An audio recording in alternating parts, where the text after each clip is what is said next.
Dr. Slag, PhD. All the subhumanoids melted down at Class of Nuclei Part 2. And in the beginning of this movie. Who are you? You silly bitch. I'm the other woman. Honey, they say I'm backward because I like it in the back. You think you've got the powers of hell on your side, but you don't know who you're dealing with.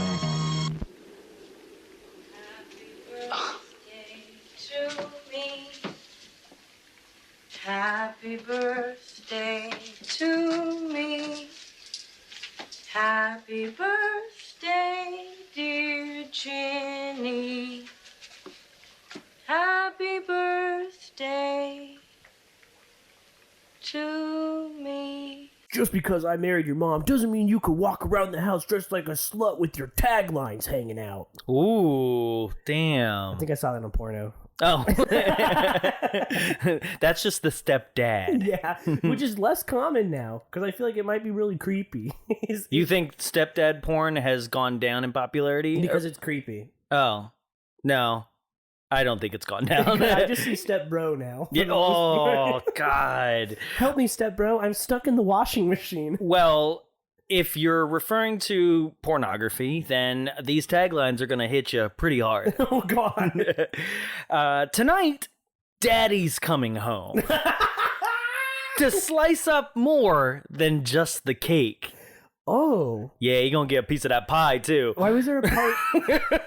Why was there a part 2? I liked the Daddy's coming home. Why is there a part 2? Because money, man. You got to make that money. It's like, the part 1 is good because there's no cake in this movie. I think that this was for the poster. Because the poster has a cake on it? Yeah, it's the poster. The shit. I mean, it's that kind of thing where you're like, oh, this time there's a wedding. This time it's personal. There's something you should know about my past. ... That's just the plot. Yeah. You should, that tagline should be like, you should watch the first movie. Yeah, really. And the final one, the one that probably most people would know, make room for Daddy. Don't like that at all. Yeah, you do. With a budget of $1.5 million and a cumulative worldwide gross of $1.519.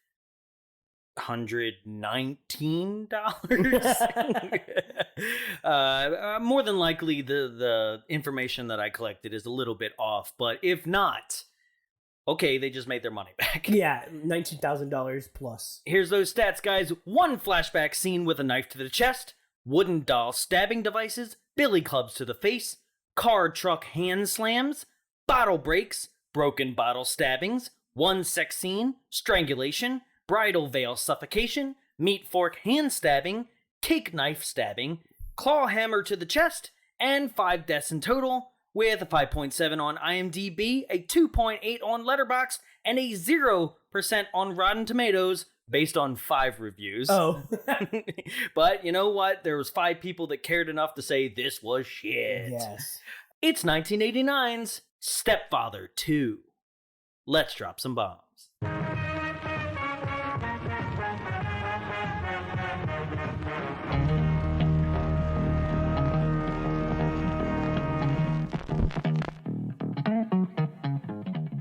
Dr. Slag, PhD.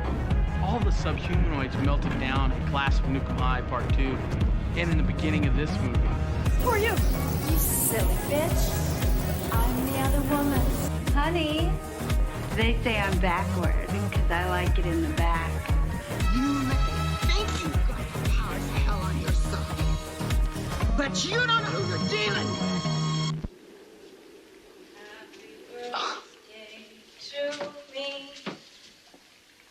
Happy birthday to me. Happy birthday, dear Ginny. Happy birthday to me. Welcome to Bombs Away, the B-movie comedy podcast. My name is Jonathan Young. Joining me inside the studio, as always, is... Just like this movie, The Stepfather You Didn't Want in Your Life, Tyler Rowe. Damn. So you really didn't enjoy this, huh? No, you didn't either. No, I didn't. Don't try to act like you I did. was just trying to make conversation to get the show rolling. But meanwhile, while we're at it, I would like to say, guys, if you haven't noticed, where's Shorty's? Where'd that go? Okay? I want to put it out there. We've decided to do things a little differently, right? So those loyal listeners out there, how we're going to do it now is Shorty's, it wasn't really doing what I thought it would do for us, right? It put us under some stress, some duress that we didn't really need in our life, especially with COVID right now, you know? So instead of being like, oh, all these things are coming out, we're just going to let you know at the end of the episode what the next episode is, so you get ready for that. And Shorty's was also a time to let people know who we were, what we were about, how our month was going. Now we can just do it at the top end. Yeah. So, how you been, buddy? Good. I know, right? We're back. We're about to be under a second quarantine. Hell yeah, brother. I can't wait. No, for those who have been listening the past 2 months, we've been doing things remotely. Tyler is at his house. I was at mine, but now we're back in the studio. We're back in our brand new studio and ready to kick some ass. This studio has only been used 2 prior times. Yeah, Leprechaun 3. Leprechaun 3 and Prom Night last week. Mm-hmm. Literally, we got this studio. It's a garage, but we got this studio, and then 2 days later was the lockdown, and it sucked.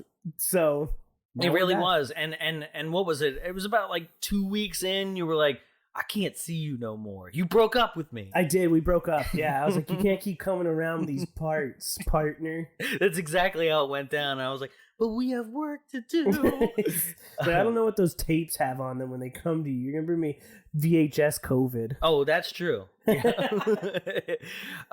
So what have you been up to? You doing all right? Like otherwise? Chill. You got a new you're house hunting. I'm house hunting, right? Me, there might be somebody new. It's me. Yeah, I just started putting out. You. No, things are going great, guys. Everybody that's been talking to us, been very supportive and just active on our Instagram. As always, we like to say thank you and hope you're doing all right, because you know things are getting back into the swing of things, and I just wanted to just take this time to let you know, hey, that's where Shorty's went and how we're going to do things moving forward. Yeah. It's going to be bigger, better than ever. Can't wait to start doing video. Yeah. And we're not bullshitting. We're not like, oh, you know, the website's coming. Everything is happening. Like everything was supposed to happen before COVID, or like within it progressing. But you know how it goes with COVID. You have no idea what the next day is going to bring. Yeah, really. You know, like one day you could be like saying that you're going back to work, and then the next day you could literally just not know again when it's all going to go down. And then the next day Splash Mountain could be changed, you know? So like who even knows anymore? Things hit you like fastballs at this point. So this is how we're going to do it. I think it's a better way to just be like, hey, who are Tyler and Jonathan? How are they doing on a weekly basis, instead of just these shorties that, you know, you may or may not listen to. I mean, considering all they are is the trailers. Yeah, and if you guys like this new format, if you don't like it, if you have anything, just let us know. At all of our Instagram, Twitter, at Bombs Away Show, or on Facebook at Bombs Away Show. Agreed. And I will tell you, for those who are like, oh, you know, I did enjoy shorties, I did enjoy that kind of things. I just want to say that there are opportunities for more content to come out, but you got to write to us. Like we can turn shorties or whatever into like a mailbag. But the only way you can do that is you actually write to us on Facebook, or you write to us contact@bombsawayshow.com. That's the best ways to get a hold of us, to write to us. And if you're comfortable and you give us permission, we'll read your note out on air. There's plenty of things. So just because Shorties is gone doesn't mean that a lot of progress isn't on the way. Yeah. Right? So with that being said, we're going to dive into a film today that doesn't really seem to progress the franchise whatsoever. No, it's quite literally just the first movie, but now the child is a boy. Agreed. Yeah. Okay. This literally could have been a prequel because he did murder 2 other families prior to the start of part 1. Yeah, and they Right? only give him 2 kills when they talk about it in this movie, which is frustrating because it's like, no, he has 4 under his belt. So when we say he, what we're talking about is Jerry. Okay. Jerry is our stepfather, the serial killer, right? He's gone by many names, but, the biggest being Jerry. I think that is his main, his birth name, right? Yeah. And this is played by Terry O'Quinn. Terry O'Quinn, of course, was John Locke on Lost. That's his most famous role. He was also Howard Hughes in The Rocketeer. Remember that shit? God. I've never seen that movie because it came up before I was born, but when I wanted to see it, I don't know why my parents told me I was too adult for me. But I'm like... Well, because it had Nazis in it. Oh. Yeah. They didn't want me to see them and see how they looked and think I was a Nazi. Fair. White. And blonde hair, blue eyes. Yeah. Jerry is played by Terry O'Quinn. Meanwhile, also, there are going to be a lot of connections to other things that we have done or plan to do within this movie. This movie is a Bombs Away alumni event. Mm-hmm. It's crazy how it seems we've done so much lately where so many people from other episodes have appeared in these movies. Nah, man, we're hitting the spider webs of the B movie it's universe. Because shit breeds shit. Yeah. Yeah. We're literally hitting the family tree of B movies at this point. Because and that's going to happen 3 years in, I guess. So Meg Foster is a 2-time alumni? Okay. Is it? 31. And this, right? And then we also have Caroline Williams, who will be a 3-time alumni. That is true. Yes. Because she was in Texas Chainsaw Massacre 2 and Leprechaun 3. And then Stepfather 2. Right. Never in the flagship, always in the sequel. Agreed. And then we have our director, Jeff Burr, who will go on to make something which I guarantee that we'll cover, Texas Chainsaw Massacre 3. Oh, jeez. Leatherface, Texas Chainsaw Massacre 3. That's the one where the chainsaw comes out of the water, right? In the yeah, like Lancelot. Yeah. Not Lancelot. Lancelot, like Excalibur. Excalibur. And he did Pumpkinhead 2, which I'm sure we'll get to. And then Puppet Master 4 and 5. Which we are going to get to. Absolutely. So we have him. We also have, in this film, Jonathan Brandis, who most famously, I believe, I would say, I remember him from Ladybugs, the Rodney Dangerfield film, where he dresses him up like a girl so that the girls' soccer team that he's coaching for his boss will actually win their Little League series. Do you remember that? That is the oddest shit I've ever heard. It's awful. But awful in this weird way where you're like, I'm enjoying this. And then he was also in Sidekicks with Chuck Norris and Joe Piscopo. He's also in It, the original It. Yes, he's one of the child versions of the adults in the 1990 It. But his biggest role that rose him to teen heartthrob phases is Sequest DSV. Do you remember Sequest? No, I don't know this show. Sequest is like Star Trek, but in a submarine underwater. And he was like a child prodigy that created a device for their dolphin to be able to talk through brainwaves. You mean in just the film. shittier Will Wheaton? Yes, it is exactly that, right? But he was a heartthrob, and he was great. And then in 2003, unfortunately, took his life because he was depressed about his stardom. Just kind of his star was burning out, and he had just gotten a role in Bruce Willis's Heart's War, and then most of his stuff was on the cutting room floor. Damn, homie, rest in peace. Absolutely, I think he would have had an illustrious career, honestly, because he was in line. He auditioned for Anakin Skywalker and for Attack of the Clones, and I'm saying that they missed out. I'm serious. You saying they shouldn't have gone with Hayden Christensen? I like Hayden Christensen. I hate you. Thanks, Hayden. But they actually, you had a rising star in Jonathan Brandis. He was right in that, right along with Edward Furlong. No. he died at an early age when he died in front of the Viper Room. Edward Furlong. No, Rivers Phoenix. Yes, River Phoenix. I was gonna say Joaquin Phoenix. He should have died long ago. No. No. Well, that's our cast. That is our cast. Thank you and for that's listening our to director. Stepfather 2. Yeah, that's all we have to say about it. No, and another interesting factoid about this film is that Terry O'Quinn and Meg Foster were both together in a film the same year with Rutger Hauer called Blind Fury, where Rutger Hauer is a blind man. God. And that is going to end up on this show. For sure, right? So the film starts off with introducing us to Puget Sound Psychiatric Hospital, which is where Jerry has been housed since the events of Part 1. And if you somehow didn't watch Stepfather 1 or listen to that episode, 1, go listen to that. It's probably going to be a better episode. I think I can give everyone a 5-second sum up of it. Do it. Serial killer poses as stepfather and tries to kill new family. Mm-hmm. Yeah. Yeah. Yep. That's pretty spot on. And he kills a few dogs. Does he kill a dog? He kills 2 dogs in the movie. I don't remember that Piece at of all. Shit. Yeah. What a fucking horrible piece of shit. The worst thing about this movie is that the coolest part of this movie is the first 10 minutes, which is the scenes that take place at this Puget Sound mental asylum. I would have gone for a whole movie of him trying to escape.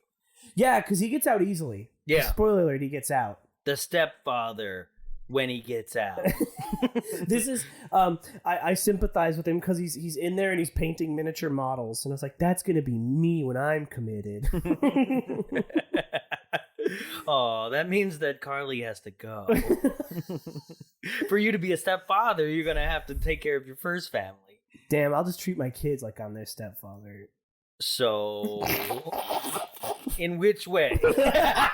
Because we already talked about porn. Not that way. Yeah. Daddy's home. So, Joe is our caseworker that's assigned to Jerry, and he's trying to get through to Jerry, and it's one of those things where it's very much like Silent Night, Deadly Night 2. Yes, yeah, where it's like a psychiatrist sums up the story that we've missed. And there's only one person in the room that seems to be like, I ain't leaving you alone with this motherfucker. Yeah, and it's right? like a hick. It is a hick security guard who like has... He somehow is the smartest man in the room at all times. This man looks like Kenny's father from South Park. So oddly enough, this psychiatric hospital has a wood shop. Yeah, I was so confused about this too. I was like, they don't even let you wear shoelaces in a mental hospital, let alone work a table saw. This is more of a prison than it is a psychiatric hospital. Yeah. Which it should be. Yes. Right? This man killed several people. Agreed. So, Jerry is working on a whole bunch of like little tiny model homes, but he hasn't seemed to got the ratio right of what the doll size should be. Yeah, the dolls are giant in it. Gigantic. This is me. I'm a giant. Look at these tiny cups that I have. Now you see, Doctor, I'm actually a giant in a little man's body. Doc's like, we're making progress.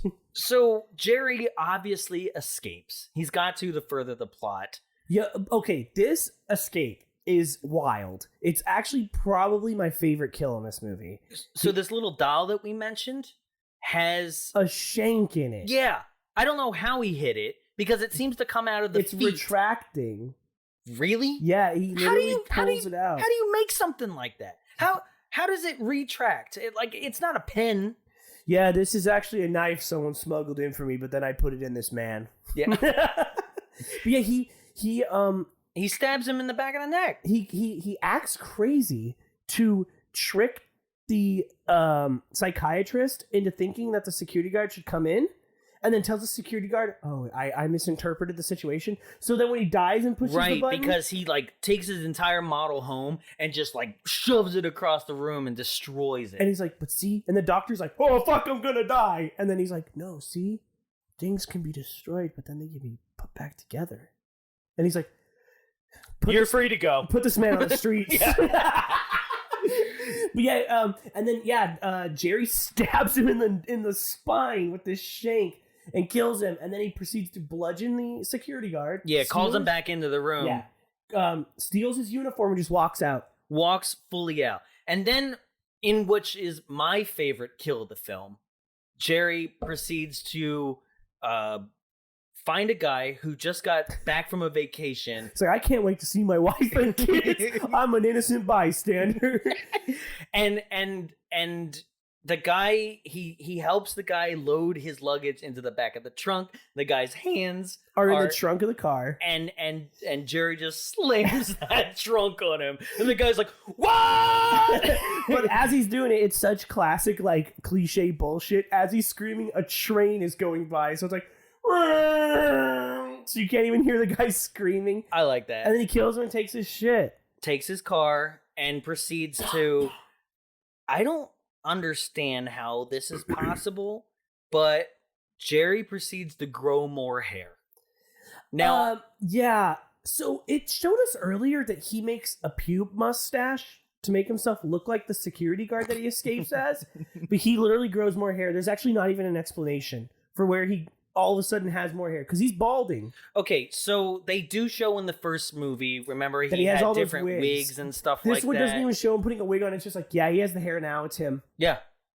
It would be like if and I mean, like, no one needs to explain why Michael Myers got the mask, but it would just be like if they showed Michael Myers without a mask, and then when he's killing, he had a mask on, and they were just like, yeah, don't worry about it. Oh, I thought you said that. I thought you were going to say that, like, the mask's hairline was receding as well. It does that. No, it's part 5 when he has the mullet. And he proceeds to drive the fucking furthest away he possibly could. Because like we said, he's in Puget Sound, Washington. Proceeds to drive to Yorba Linda. Right, because he sees a commercial on this television show that apparently I looked up, and it ran from 1984 to 1985, so it wouldn't even be airing with, like, this new development. Are you serious? Yeah. Dude, I see these houses that he moves to, I see them every single time I go to work. They're right off the freeway. They just look like the Poltergeist house. I was going to say his next door neighbors are a strangling clown. An eating tree. That's why he's so mad, because they moved the bodies. They moved the headstones, but they didn't move the bodies. You're all gonna die in there. Yeah, we know it's Stepfather 2. Yeah, we get it. No, we're not gonna die because the next 45 minutes of this movie's boring as fuck. That's true. Somehow this movie as a whole takes place over what I can assume is the course of a year to 2. Yeah, but the movie doesn't really tell you that because it feels like it's 2 days, and events that transpire, you're like, wow, you really didn't vet this guy. So Jerry found an identity of a man named Gene, who apparently was a psychotherapist, and he found an obituary for this guy Gene, and that's the identity he takes.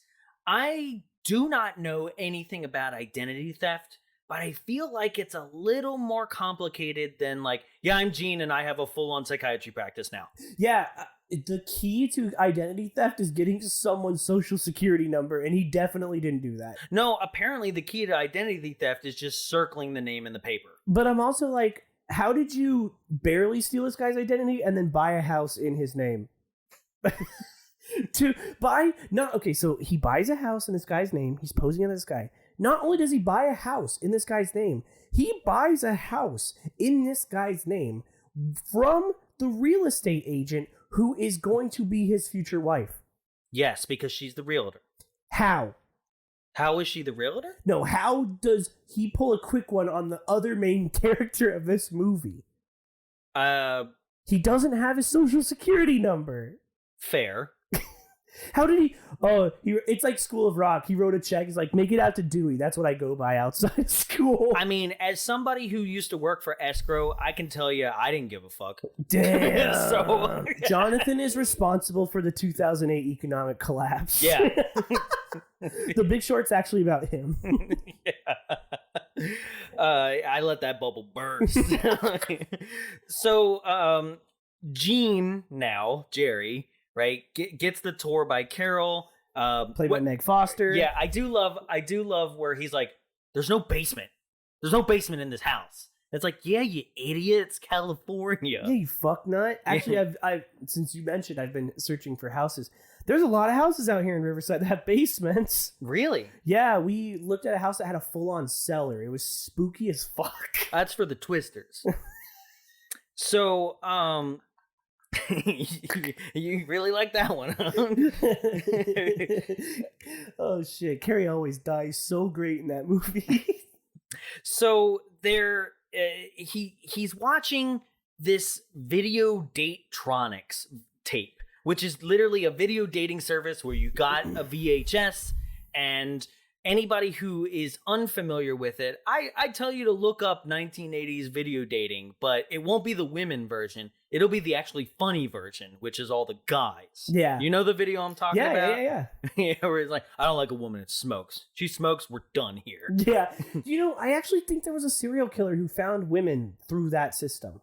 So they're kind of playing off of that? I think so, yeah. Well, that's the thing is, I believe, I don't want to talk out of my ass, but I believe this movie is... I mean, isn't that just the show? For both of us?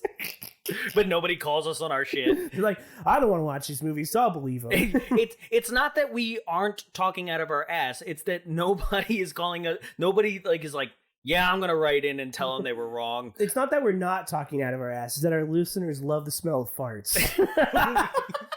It's mostly the fact that our listeners can't be hands-free when they're ready to like call us on our shit. They're driving somewhere.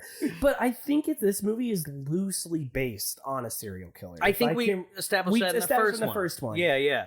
But he's watching this and he's all frustrated, and I wish that this was a better joke or a payoff. It goes nowhere. No, it doesn't, because the woman he ends up with is not on any of these video dates. Okay, so there's a through line in this film that isn't as obvious in the first movie, but seems very apparent here, is that it almost seems like Jerry is indeed actually looking for companionship, and then when things don't go his way, that's when things snap. Dog, don't get me started on how this movie is horrifically tragic and sad for his character, because everything is going well.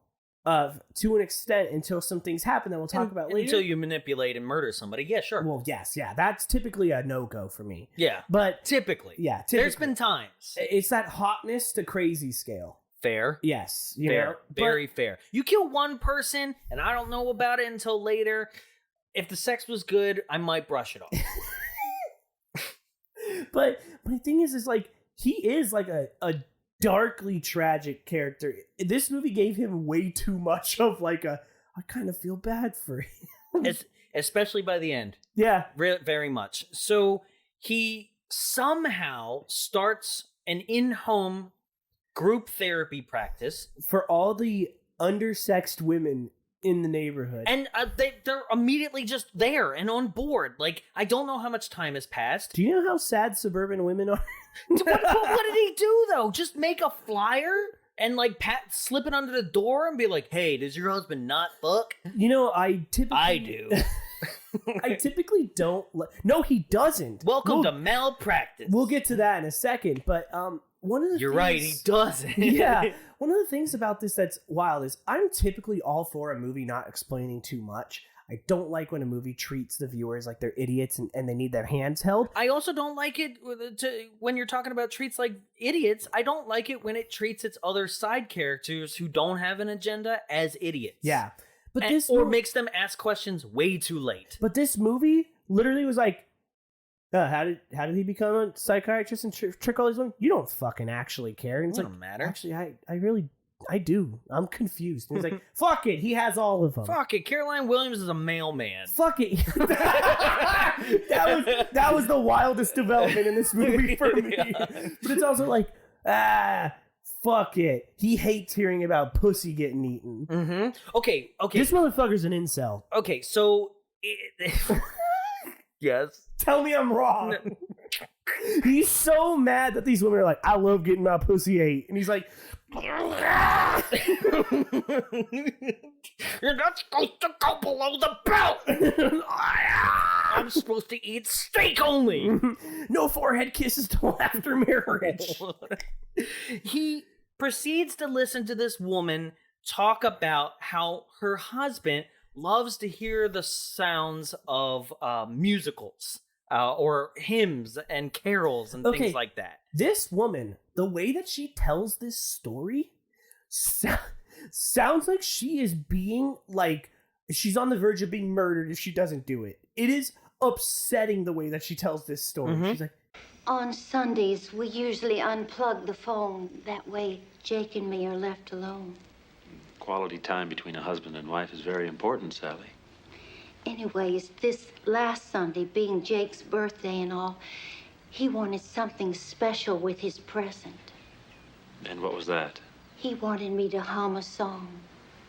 Well, as they say, music soothes the savage beast. Not Jake. It gets him all hot and bothered. Especially show tunes. Show tunes? Yeah, this week I was supposed to learn cats. I tried telling Jake I'd been running around all week, what with errands and planning the church social. I didn't have time to learn the tunes. Well, couldn't you just buy him the record? It isn't the same, Dr. Clifford. I gotta hum the songs. Well, I can't blame a man for taking pride in his wife's voice. It isn't exactly my voice Jake's so interested in. What do you mean? Jake likes me to hum when you know. No, Sally, I'm afraid I don't. He likes me to hum when I kiss him down below. My absolute favorite part of this is that until the end and that line that will hold, right? I was like, Jerry, how the fuck do you not know what she's talking about? yeah. Right? One, you're supposed to be a couples counselor, or maybe not even a couple. I don't know, really, because that's another thing. How much group therapy is like, let's talk about you guys fucking or not fucking. I'm telling you, man, those housewives are lonely. Yeah, but he's just like, oh, I don't, what is it? Humming when what? And like almost like every single girl in the room is like, when she sucks his dick. God damn. But also her husband really wanted her to learn cats, which I'm like, honey, your husband's a theater major, if you catch my drift. Memories. He's like, oh God, Jellicle cats, do it, Jellicle cats. I'm thinking about Idris Elba's cat butthole. Oh no. Snyder cut, I want the butthole cut. Bring it to us. Speaking of Snyder cut, prepared for that on the show, guys. Oh, Jesus Christ. So yeah, he seems very unqualified to do the role that he has decided to do. Like, I don't quite understand why he didn't just go get a normal job. Because he was a salesman or something halfway through the first movie. Dude, so he you did can just pick get a up, normal job. You can pick up MILFs working in the paint department at Home Depot. Ask my sister. Ma'am, I think it's eggshell. You're actually looking for satin. It's a lot like your skin. Yeah, that's creepy. That's really creepy. So we also learn that in this group therapy session that Carol, Meg Foster, our lead girl, her husband was a dentist that left her for a 22-year-old that I guess he seduced on the chair. And he had a tragic death involved with a giant talking plant. I just watched the movie the other night. It was so in my head. Oh, man. You bring the handcuffs? But also her husband, not only is he that character, but he's also the character from our last movie we just covered. No, dude, he's just Joey Buttafuoco in an Angels jersey, like when we see him, or jacket. You know? I'm not saying he deserved to die because he was an Angels fan, but fair. I mean, he wasn't on the trout farm. So no, he wasn't. I'm gonna cut that. Take 2 for Angels jokes. It's not like we've covered 2 other Angels related movies. 3, really. But yeah, we learned that he's a dentist. He messed around, and now they are separated or divorced. Not quite sure, because she seems to be quite down with the moment that Phil is like, "Hey, I'm back." Yeah, it's a weird thing. So basically, Terry, god damn it, why is his real name Terry and his character's name is Jerry? Because, I mean, it's just as easy as every single time somebody has the exact same name. That's true. I was almost thinking that, like, we were going to get to a point in this film where all the other females were like, yeah, my name's Phyllis. And what's your actor's name? Phyllis. It's like The Office. Yeah. Jerry starts getting really close with Meg Foster's son in the movie, who we talked about. Todd. Like, really close. Immediately. And you're like, this is a good dad. This is who you deserve. I did think for a moment, even though, love you, Dad, but I was like, wish this was my dad. I wish my dad would have ended it all. I wish I just wound up in a bloody pool of my own blood.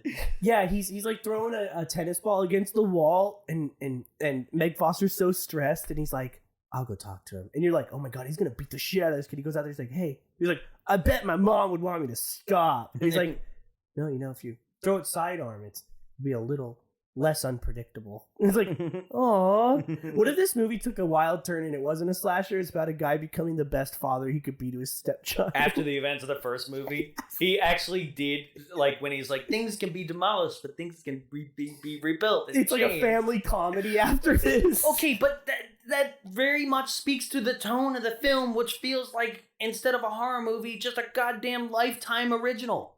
Stepfather 3. Stepfather meets Harry and the Hendersons. Stepfather 3, making amends. Redemption. Yeah, because this, like we Bloodlines. Just origins. This whole next sequence of this movie, as we said earlier, is so fucking boring because it's just a Lifetime mystery thriller movie. Mm-hmm. Because now the music is that way. Every single thing about it is just Jerry watching as things go on across the street. Jerry getting caught by Caroline Williams' character, who breaks into his house. Is like, hello, who just walks into somebody's house regardless of whether they left something there or not? She's like, I forgot my hat. Yeah. Meanwhile, Jerry is in the garage because he saw Phil across the street come by, and he's like, fucking make room for daddy! He's just like slamming a picture that he stole off of her fridge. Yeah. Just beating it with a hammer in the garage, while Caroline Williams is like, I'm breaking in. I'm getting a hat. Yeah. Because she left her mailman hat. That's when I was like, wait, what is she? A mailman? Okay. So she confronts him at like a park. Yes, because, but a little bit down the line, but yes. Indeed. Yeah. There is a moment. That's when you find out she really is a mailman. Yeah, because she proceeds to have a federal offense against her and open up somebody's own mail.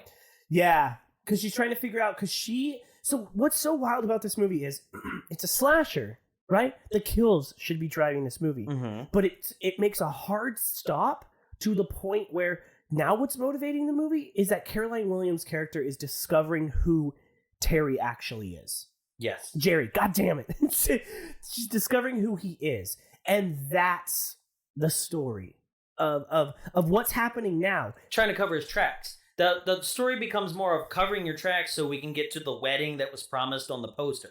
Yeah. And it's like, what if he just grabbed her and was like, what the fuck why? I'm trying to turn a new leaf over. He's like, what if he was just like, you're really ruining everything for me.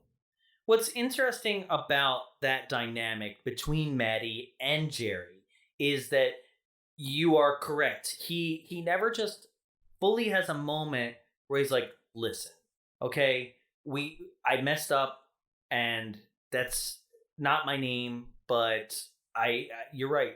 I'm trying to just change my life. And there's parts of my life that I will reveal in good time, but I'm ashamed about. And you know, when the time is right, we'll have that conversation. Or Carol can tell you as her friend when I've confided in her. But until then, it's really none of your fucking business. Yeah. But instead murder. Yeah. Like, I wish that was how I could take care of problems at work. Where they're like, hey, looks like you didn't really do that the other day. And I was like, hey, you know what? You're fucking dead. Murder. Yeah, right? Instead of being like, sorry, I'll get around to it. Murder. If murder was more of the...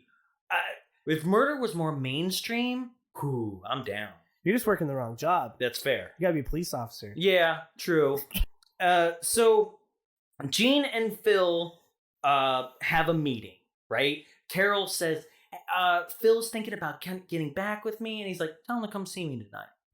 It's literally what the plot of that terrible Mark Wahlberg, Will Ferrell, Daddy's Home is like, oh, stepdaddy showed back up and he's in our lives. So Phil comes over.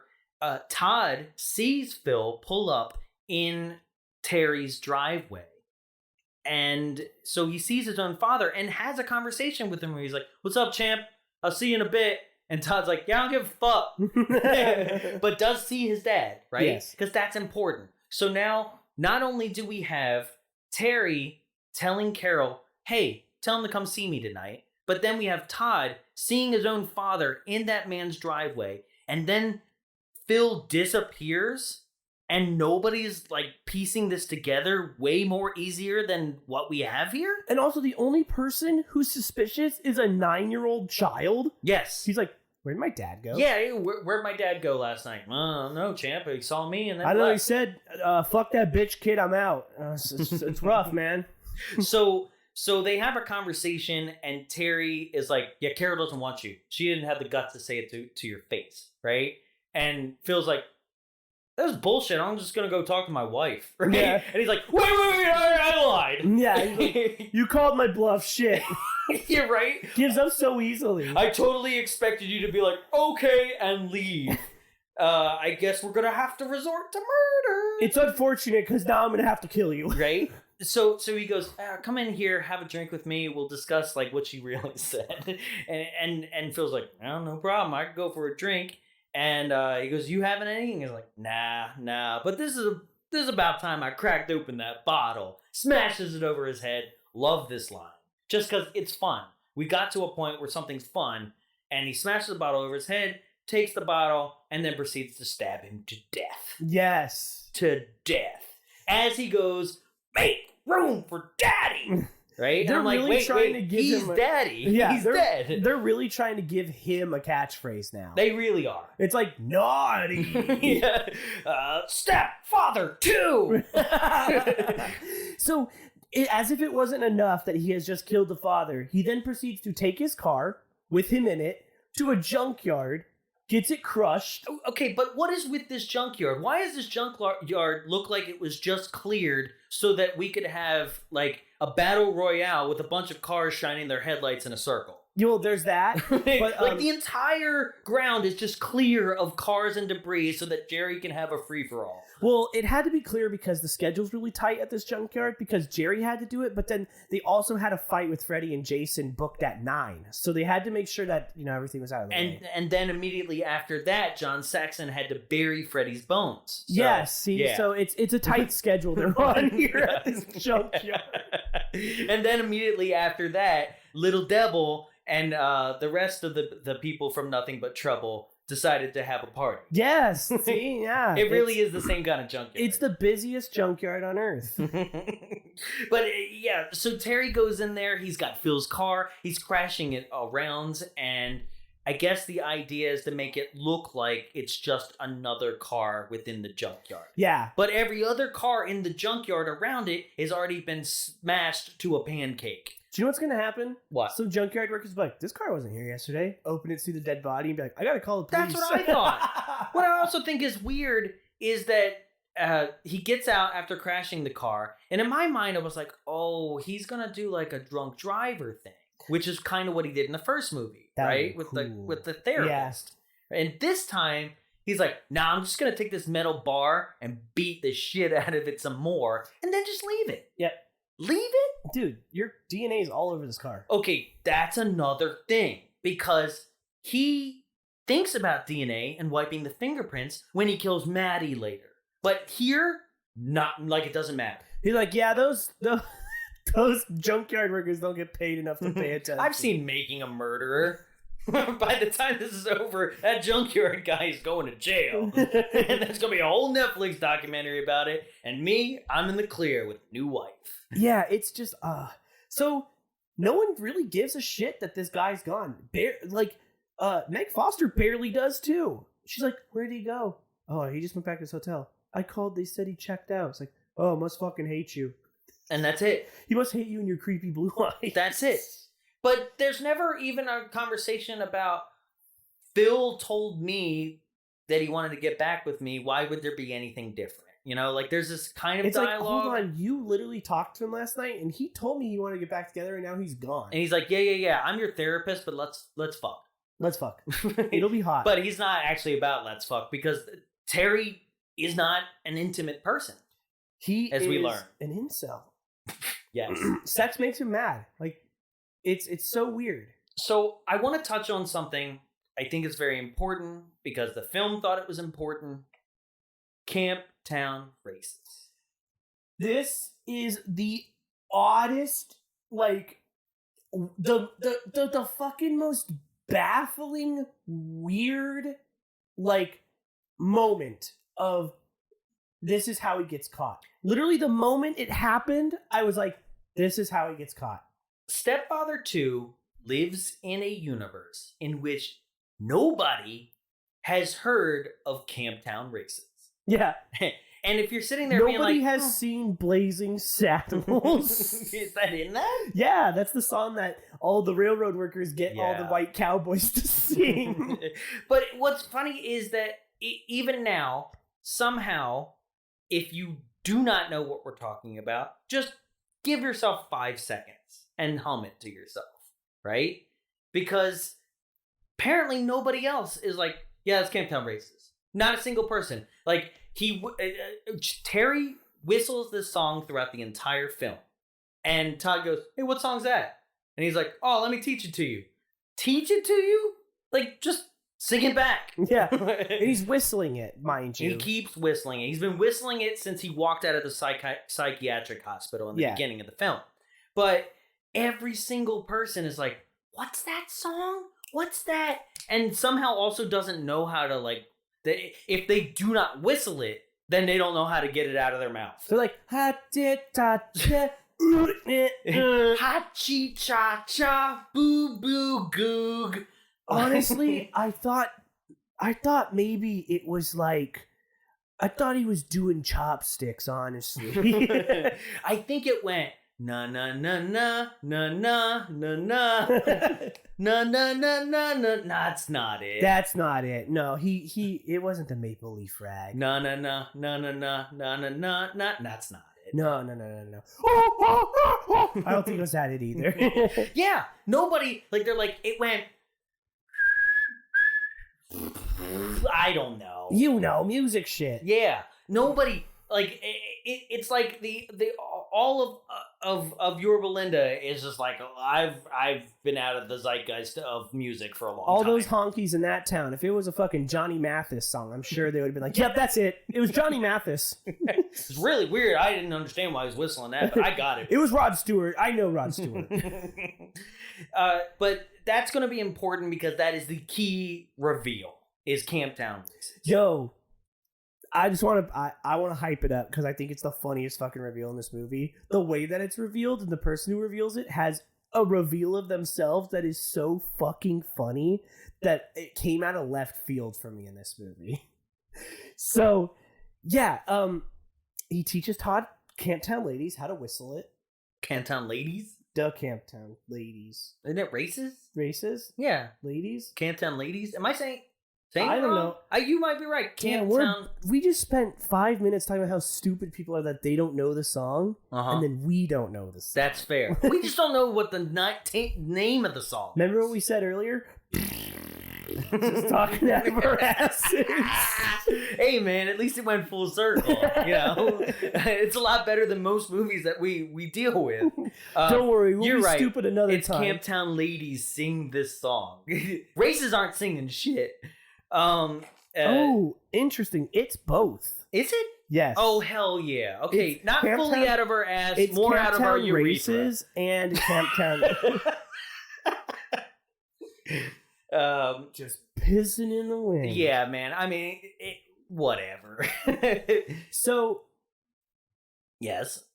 I You sound like you had something to say. lost myself. No, so Jerry, like we said, tells Carol the lie that Phil's car, wasn't found, and as this is happening, we're seeing it get destroyed at the junkyard, and this is where Terry has his first inappropriate relationship with his patient.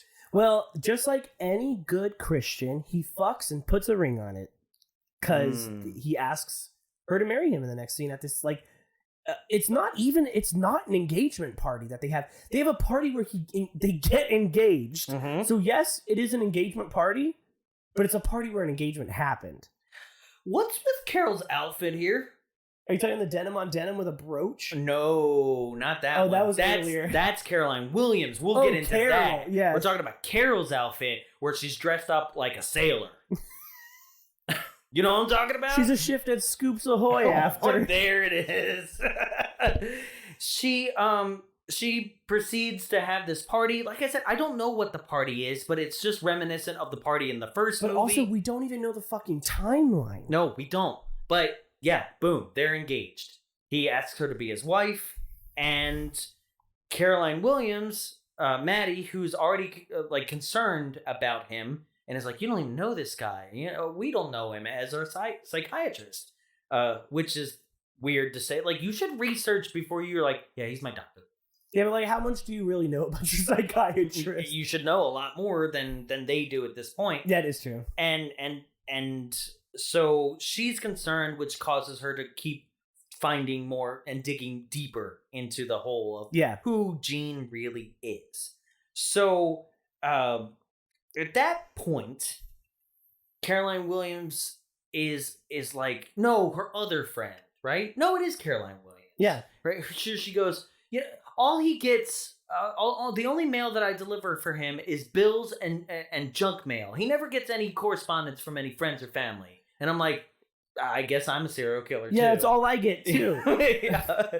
I get, and I was told where it's like, well, that might be weird in the 80s. Like, but was it? No. Never. Honestly, it would be weirder now because you can get your bills online. I'm telling you what.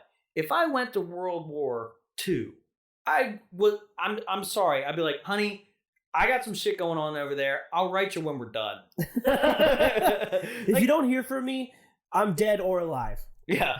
Yeah. You just hold on to that hope and don't marry anybody else. We're gonna have to ask good friend of the show, Bobby, to tell us, is it weird if you just get bills in the mail? Yeah, Bobby, is it weird? Yeah, he's a mailman. Yeah, I know. He can tell us. Yeah. But Bobby, do you go around being like, only junk mail and bills, so serial killer? I'm gonna call the cops. Every day. I think if you're a grown adult and you only get highlights, you should be reported to the police. That's fair. I mean, unless you're a dentist. Especially if you're a dentist. So now Caroline Williams goes on this entire thing of trying to figure out who he is. And Pepe Sylvia. That's her in the mail room.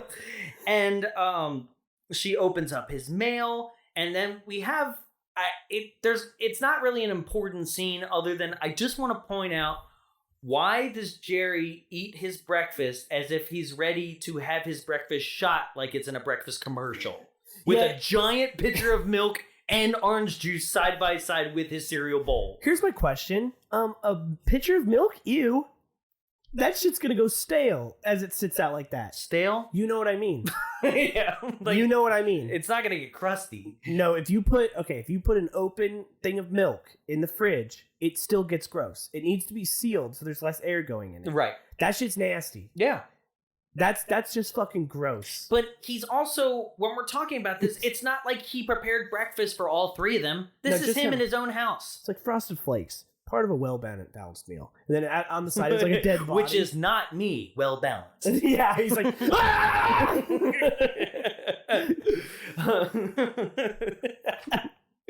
Honey bunches of nuts is just like me.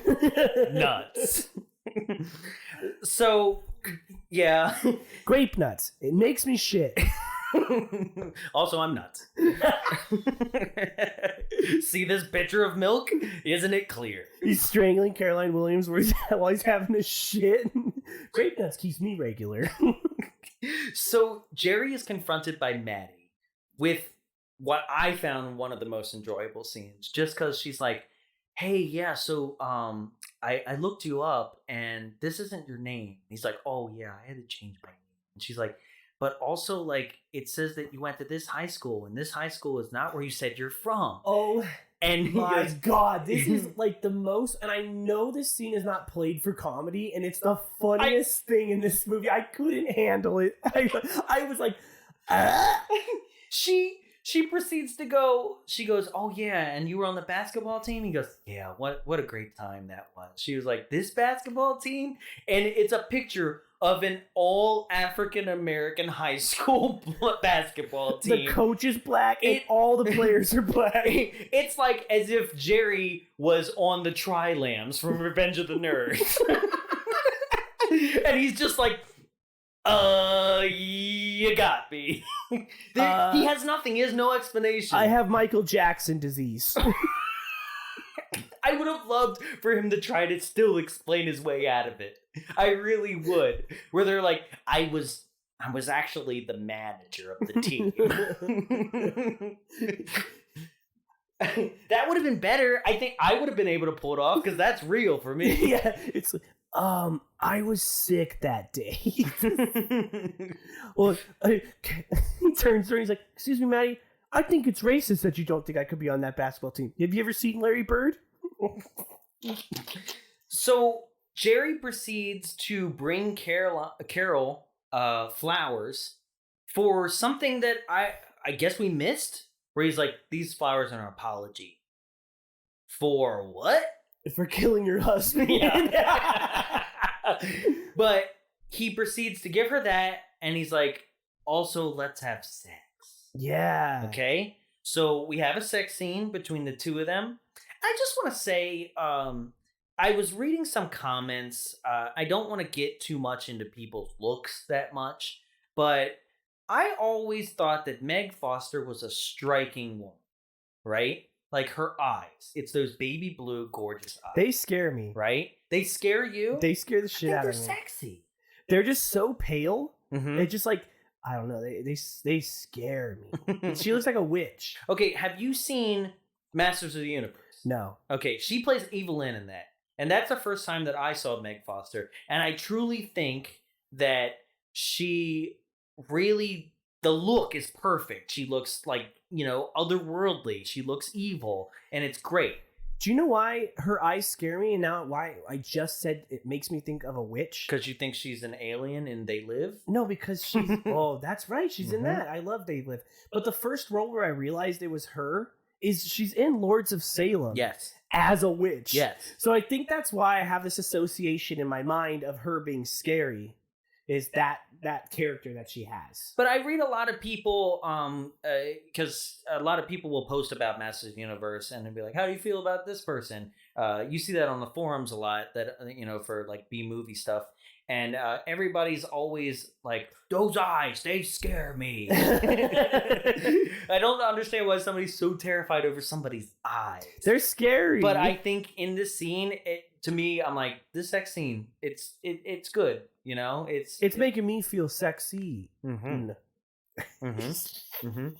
But so Caroline Williams is back at her house, and okay, this outfit is the outfit of the entire movie. Okay, she is wearing denim jeans with a denim long skirt, like down to your ankles, over top the denim jeans, with a turtleneck with a brooch attached to said turtleneck, and then a brown suede vest with polka dots on the back of said vest. Now listen, I don't mean to jump ahead, but I'm going to say it. She deserved to die for wearing that outfit. I mean, it was a mortal sin. Jerry walked in there and was like, "Go, God!" But he does. He kills her and then proceeds to, he strangles her and then proceeds to hang her from a noose. And guys, if you have yet to go out and see this movie and you're like, "Oh, I might check it out after you guys reviewed it," take a look at her hanging from the noose because she's supposed to already have been dead, and she blinks. Also, if you're only going to watch one part of this movie, this is the part I was hyping up earlier. As Jerry is leaving, after he has killed her and faked her suicide, is as it's reported, the neighbor sees, or is there when it happens. He doesn't see shit. Well, hold on. Don't spoil it. So, she, obviously Meg Foster's distraught. Her best friend just killed herself. Jerry, is less than distraught. He's like, she had a lot of problems, is what he says. It's like, she was unhappy. It's like, okay, what a weird thing for a psychiatrist. It's okay.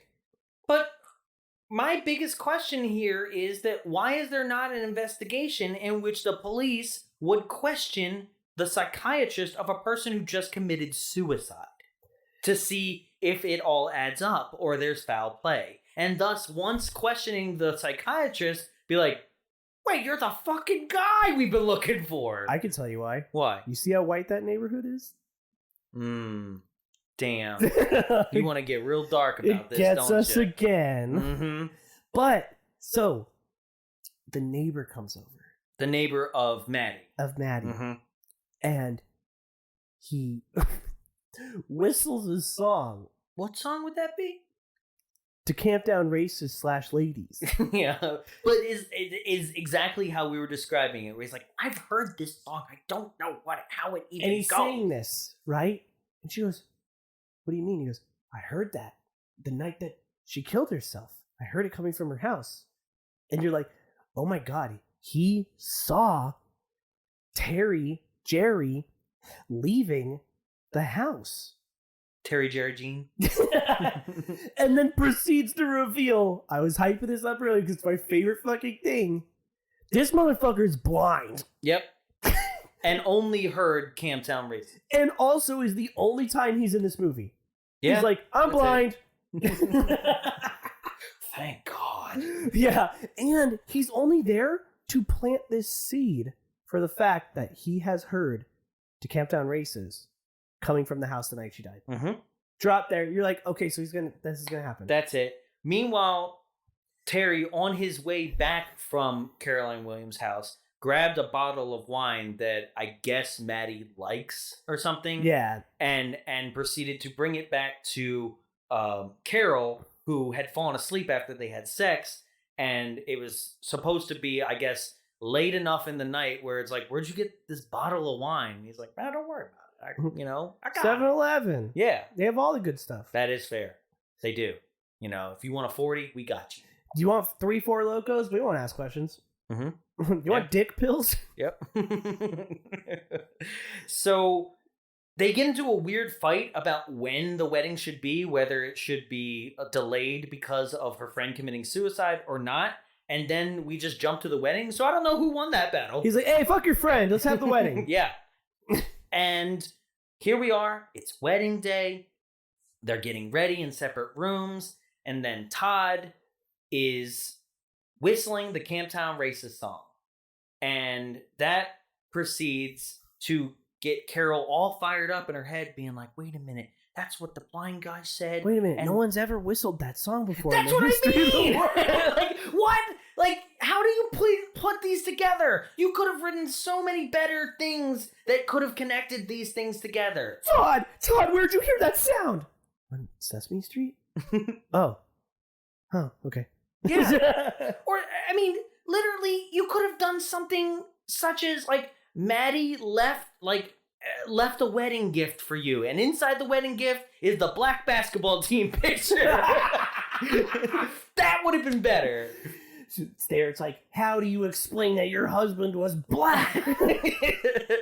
Anything than this Camptown racist stupidity, where like it's almost as if the movie was like, we can't afford shit else when it comes to music, so it's got to be this.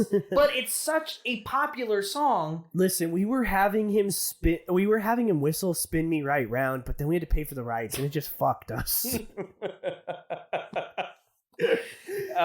So she figures out that she goes, where'd you hear that song? And he's like, Terry taught it to me, or Jerry taught it to me. I got it. Jerry taught it to me. And she's like, oh no. And he bought more of the same wine and confronts him. And then this scene, this line, I'm going to play it because his freak out is also epic because of the last line.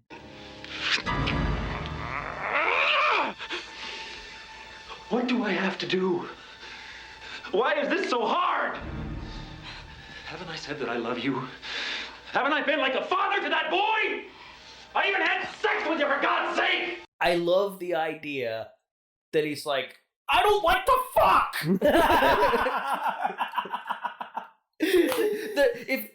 If you literally in an argument to win said argument are like, you know what? I take care of your bills. I take care of your house. I fuck you! Because that's what he says. I even had sex with you, for God's sakes. Then, Incel. Yeah. I think it's funny, though, because also... I mean, to be fair, at my age, I'd rather masturbate. I'm just so tired. My own thing is, like, what cracks me up is, like, to be completely honest, Meg Foster, dog, what a logic leap. To be like, he's a killer. Because she's like, it matters. Answer the goddamn question. Like, answer me. Why were you black? Where did you get the wine? Is what she says. What happened to the doll? What happened to the doll? What's in the box? Yeah, you're right. The leap of logic is just way too out there. Finding a piece of something would have been better. Literally finding that photo. Like in her apartment or something, day of wedding. If they found her ex-husband's corpse, then it would have been like, oh, there you go. Something. Anything. Did you teach our son to Camptown racist? Yeah? Oh. It's a fucking awful song. You've committed crimes against music. So he proceeds to start strangulating her, suffocating her with her own veil. And then Todd comes in like, leave my mom alone. And he's like, I'll get after you then, Todd, instead. Chases him, locks him in some storage closet. That locks from the outside? Yeah, why wouldn't it? I just thought it was weird that it locked from the outside. Why wouldn't you lock a closet from the outside? Yeah. No, like it locks with like a lock on the outside. I mean, that's the only way you could do it. That's how our studio logs. Oh, don't tell people that. Wait, you wanted to lock from the inside? Yeah, we got stuck in here. Yeah, that makes no sense. What if Carly pulled a prank on us and locked us in here? Oh my God. It's so hot in here, too. It really is hot, guys. So he locks Todd in this office. Todd's super smart, though, because I wouldn't have figured this out. That is the smartest shit. You guys, because of the way that it locks, right? Like you would lock a door with a padlock. He takes the door off the hinges and opens it the opposite direction. Because there's a hammer in the storage closet, a claw hammer, in which he proceeds to then go and chase him down as Jerry is Barry is chasing Carol through the reception area below the church, and meanwhile everybody in the church upstairs is like, where the fuck are the bride and girl? The ladies over there like on the organ, so they can't hear this woman being brutally murdered underneath them. Yeah. And then it's honestly, it's kind of a lackluster climax. Well, there's something so stupid that they thought would be so like, but I don't give a shit enough. The cake? Is that what you're talking about? No. Yes, but no. But I don't care enough about Stepfather 1 to even give a shit. Is like, she stabs him in the same spot where he was stabbed before. Is that why he's impervious to chest stabbings? Yes. Because this fool gets stabbed in the chest last movie, this movie twice, still keeps going. But he gets stabbed in the same spot, and that's what puts him down. Isn't that stupid? Yeah. And do you want to know what's even dumber than that? He gets stabbed in the heart. Because all he wanted was love. He got his heart broken. You guys, guess what? There's like 2 more of this movie. Well, 1 more plus a remake. The remake, yes. Yeah. But 1 more. Yes, there is 1 more. I will tell you guys that it's supposed to be Jerry again, but it's played by a different actor, and they explain it that he got facial reconstructive surgery. That's dope. I like that explanation. I'm okay with that because it's the only explanation that makes any sense as to why somebody out there wouldn't be like, hey, you're that stepfather killer. Hey, aren't you that land shark? No. But yes, Jerry dies because Todd, to save his mom before he's about to murder her, drives a claw hammer into Jerry's chest, and then they proceed to go upstairs as who comes the bride, who comes all over her. Not Jerry. They're walking down, and this is the kind of thing where Todd and Carol walking down the aisle, both bloody, her in a bloody bride's dress, is kind of like the imagery, the idea of, they were like, let's make Stepfather 2. Okay, what's it going to be about? This time, he destroys a wedding, like, and we build it all around that, it's right? Like, okay, Stepfather 2, what do we got? The woman walks out in a bloody dress. Cool. Where does that fit in the movie? The end. We're fucked on the rest. Because everything's accelerated to get to this wedding. There's no emotional build-up to it, really. And in my mind, do you think that this would have been a better thing is for them to actually have tied the knot and then it's revealed that you just married a murderer? Yeah, but then that would have been Stepfather 1. Are they already married? I think so. Okay. But the other thing too is you can tell literally all they had in mind was no one's done a killing at a wedding yet. Right. And we're ahead of the curve. But also, then he's not a stepfather this whole movie. I know. He's just some dude your mom's fucking. But that title doesn't work well. The boyfriend. Some dude your mom's fucking too. Side piece. The movie. Mom, why does Dad never come back from the cigarette store? 2. Booty call across the street. I'm not going to call him Dad. 2. Yeah. So that's it, guys. That's Stepfather 2. It's nowhere near as good as the original, but I will say that I appreciate every single person and what they're doing in their roles in this film. Because besides it being a shitty movie, the people in it are trying really hard. And are great. You know, Terry O'Quinn is great. And also, anytime Caroline Williams shows up in something, I'm stoked. So, you know, I can't complain. Agreed. Very much agreed. Wait till we get to Sharknado 4. Fuck, wait till we get to Sharknado 1. Yeah. So, would you recommend this? No. Same. Honestly. I looked at it and watched the whole thing through, and I really considered it, saying like, yes, because it's a great addition to the first one. But it's just not. It's just a rehash. What's crazy is that the first one is actually a good movie. Like, cut and dry, it's a good movie. It's well made, it's well written, it's a good movie. And then this one's just so off the rails. And it's such a tough spot when we do these movies that are in the middle of a franchise, because it's like, shit, how do I not recommend this to you? And then we still have one more movie to do in this trilogy. Plenty, you know? It's like eventually you're gonna have to stop saying that you recommend a Leprechaun movie until we get back to like Leprechaun in the Hood, you know? Yes, I do recommend Leprechaun 3 though. Yeah, of course. But you know what I'm saying.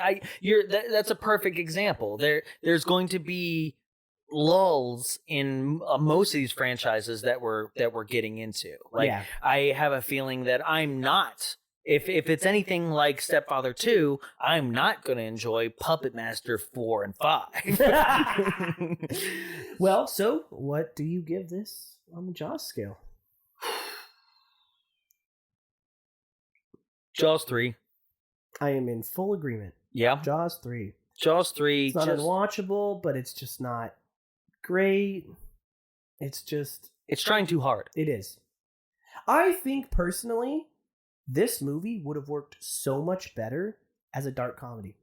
I was just going to say that. If everything was more tongue-in-cheek, if he's a little more quippy, like all those kind of things. Because when you have a sequel to something that is unnecessary, like this, you have to either go more dark and more gore, or the opposite way, more lighthearted, and be like, you guys know what you're watching. This was on HBO at like midnight. It's called The Stepfather, for God's sake.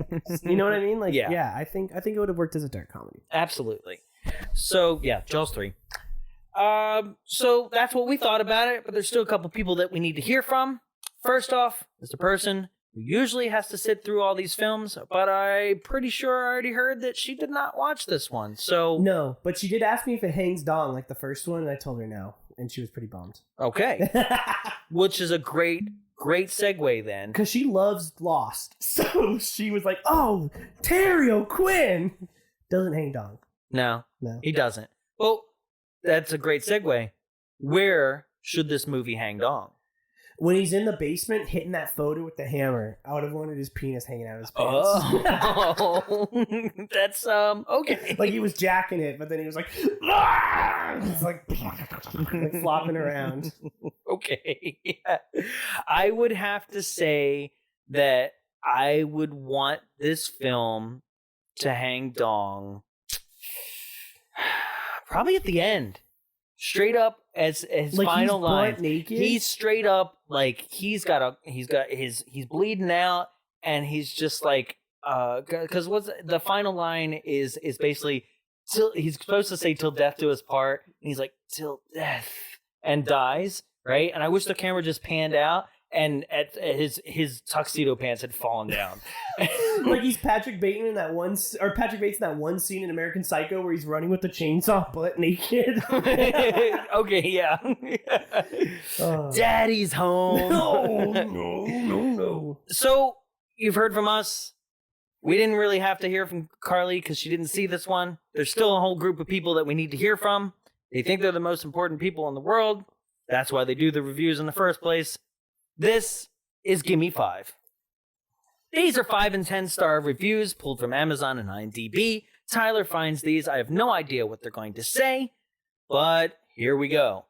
What do we have today, sir? Are they all Amazon? They are all Amazon because there was not a single 10-star review written for this movie on IMDb, and it was very hard to find 5-star reviews. All right. Well, here we go. All Amazon reviews, so they're going to be 5 stars. This first one's written by Eric Hoffman back in 2016, titled, Holy Crap, Had to See It. I can only guess why he's so excited. We watched this in high school when a substitute teacher was in for our English teacher. Holy crap, had to see it again. What? Why would an English teacher show this? Are you shitting me? So you're telling me, right, that a substitute teacher came in and was like, hey, Mrs. Crabtree's not going to be here today for English, and then rolls in one of those carts with the CRT, like, ratchet strapped to the top of it, right? And you're like, oh, shit, it's movie day, right? Oh, shit, Bill Nye! Right? Anything, really. And then it pops in, and then it goes, dun-dun, Stepfather 2. And you're just like, what? You're like, I haven't seen Stepfather 1! And that's the movie that you play? And then your substitute teacher turns around, it's Terry O'Quinn. And he's like, hey, any of you guys got some moms that are single? Watch my first movie. I'm looking to fuck. So this next one's written by Electro Addict, written in 2018, titled, He Was Still Better Than My Stepfather, ... Review blank. That was it. That's a good one. What did your stepfather do that makes this man better? This man's a murderer. Oh my God, what could he have done? Because, like, it's the old thing where it's like, there's nothing worse than murder, right? Yeah. So, what? What was this person's username again? He was a police officer. So this last one is written by Emily, titled "Don't Waste Your Money." March 6, 2020. Literally written a couple months ago. Like, must have watched it right before the pandemic, right? Says, there was nothing to like about this movie and everything to hate about it. Watched Stepfather and was totally entertained, but this is a real loser. 5 stars. What? What? Was this in like a double pack? No, this was on the Amazon, because this movie's on Amazon, by the way. Right. I forgot to mention that up top. And this person was just literally like, fuck this movie, I want to be at the top with the 5-star reviews, I think. I admire the ingenuity. I admire it. I'll allow it. There's another one that I almost thought was like, 5 stars. It arrived on time. Don't do those. That's the problem with Amazon, is that there's reviews mixed in for the DVDs where people are like, yeah, I got it on time. Well, you could start scouring for Letterboxd now. I can, that's right. Yeah. We can get Uwe Boll to write some reviews for the movies we're gonna watch. Nah, I'm okay. Fuck this piece of shit. If he actually wrote for us, I still wouldn't accept it. Fuck this podcast. I can't wait to the day he actually listens, because he would probably be the first person of thus a celebrity that we would make fun of that'd be like, yeah, I'm gonna listen. I'm gonna kick your ass. Yeah. So that's Stepfather 2, guys. Hope you enjoyed it. Yeah, and if you guys enjoyed it, don't forget, if you haven't already, go ahead and throw us a subscribe, a follow, whatever it is on where you're listening to it, be it YouTube, Spotify, iTunes Play, Podcasts, whatever shit you're listening to it on.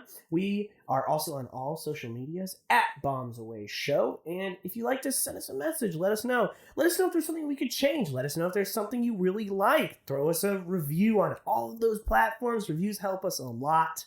Like we said up top, be on the lookout for our website when it eventually happens. It'll probably happen right as COVID wipes out the population of the earth. So that'll be cool. I was just expecting Civil War after November 3rd. Oh, it's gonna be dope. I'm ready. Yeah. Oh, way down south in the land of traitors, rattlesnakes and alligators right away. Yeah. Yay, we just lost some more listeners. Thank God. You have anything you want to plug? I do. I want to say that coming next week for 4th of July, Killing American Style. The one that we promised you a year ago. You guys be ready for a lot of movies that we promised you a year ago. Yes, that is basically the whole month of July, is that our plan is Killing American Style and Happy Birthday to Me that we flubbed because the audio wasn't up to par. And we're just going to say it. Here it comes, guys. For all of you, Trey, that have been asking for it nonstop, it's Jaws 3. Jaws 3, guys. Finally, we're going to take on another movie that is the basis for our scale and thus probably should have been done in the beginning of the show. I just saw Jaws last weekend in the movie theaters. Nice. And it was fucking great. Of course it is. Jaws 2 still sucks worse than anything else. You shut your mouth. And we will proceed. Well, I hope you guys are excited for what's coming up. That is 4th of July's episode, Killing American Style. It's great, guys. With our boy Chinzo, right? This is Robert Zadar. This is also the director who did, in my opinion, probably in the top 3 bad movies of all time, Samurai Cop. Oh, shit. Okay, so we're introducing you into his world. So buckle up, ladies and gentlemen. That'll be next week. Thank you guys so much, as always, for listening. I'm Tyler. I'm Jonathan. And... Make room for Daddy, huh?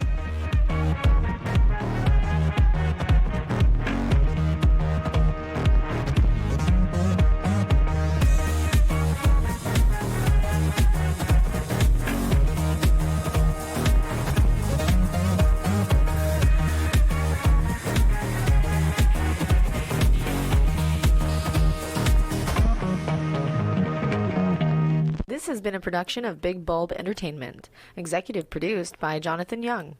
For more media and information, visit us at www.bigbulbentertainment.com. Big Bulb, what's your bright idea?